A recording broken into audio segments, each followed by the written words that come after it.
Tenali నందులపేటలో municipal స్థలంలో నిర్మించిన వివాదాస్పద షాప్ను అధికారులు కూల్చేశారు. గత కొంతకాలంగా అనేక వివాదాలు, ఘర్షణలకు కారణంగా నిలిచిన షాప్ను పోలీసుల రక్షణ మధ్య మున్సిపల్ అధికారులు కూలగొట్టారు. స్థానిక నందులపేటలోని మున్సిపల్ స్థలంలో ఉన్న Srihari fancy and general stores ను అనధికారికంగా నిర్మించారంటూ అధికారులు శనివారం తొలగించారు.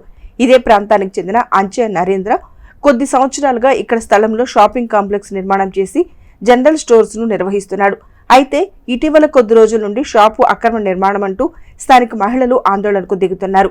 దీనిపై కోర్టు తీర్పు కూడా వెలువడంతో మున్సిపల్ అధికారులు తొలగింపుకు పూనుకున్నారు. శనివారం ఉదయం భారీ పోలీసు బందోబస్తు నడుమ షాపును కూల్చివేశారు.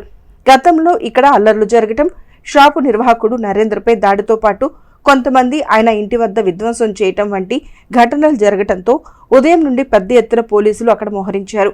డీఎస్పీ బి జనార్దన్ రావు, సీఏలు సుధాకర్ నేతృత్వంలో భారీగా పోలీసులు అక్కడే మకాం వేశారు.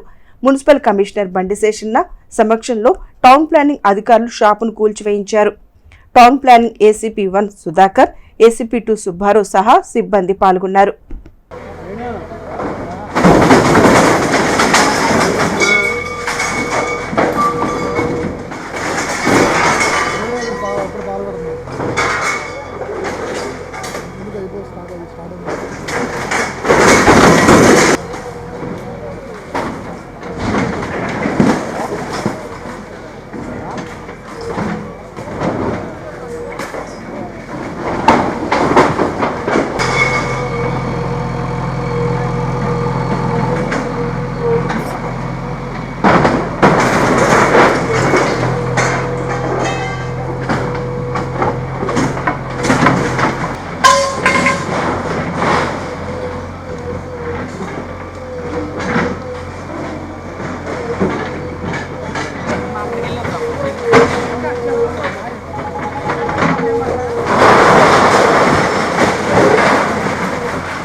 Government land, municipal land encroach విషయమై కొంత నడుస్తూ ఉన్నది. ఒక వ్యక్తి మున్సిపల్ ల్యాండ్, ఇరిగేషన్ ల్యాండ్ను ఆక్యుపై చేసి అక్కడ ఒక స్ట్రక్చరు చేసుకొని వ్యాపారం చేసేటువంటి క్రమంలో దాన్ని గమనించడం అయింది. గమనించి వారికి చెప్పడం జరిగింది.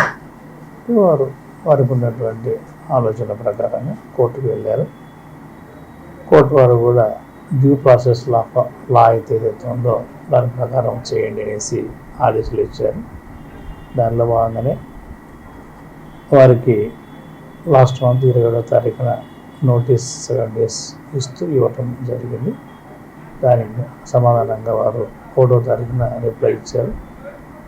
రిప్లైని కూడా గమనించి అది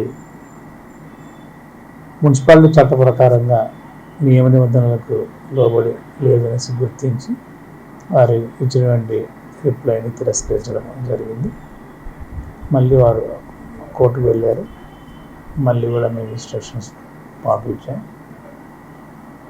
సరే అని చెప్పేసి ఈరోజు దాన్ని తీయటం జరిగింది. ఈ యొక్క క్రమంలో మున్సిపాలిటీ వారికి పోలీసు వారు, రెవెన్యూ వారు, అలాగే ఇరిగేషన్ డిపార్ట్మెంట్ వారు అందరూ కూడా ఒక టీం ఏర్పడి ఆ ఎంక్రోచ్మెంట్ ఏదైతే ఉందో ఆ ఎంక్రోచ్మెంట్లో ఉన్నటువంటి ఆ స్ట్రక్చర్ను కూడా తీయటం జరిగింది.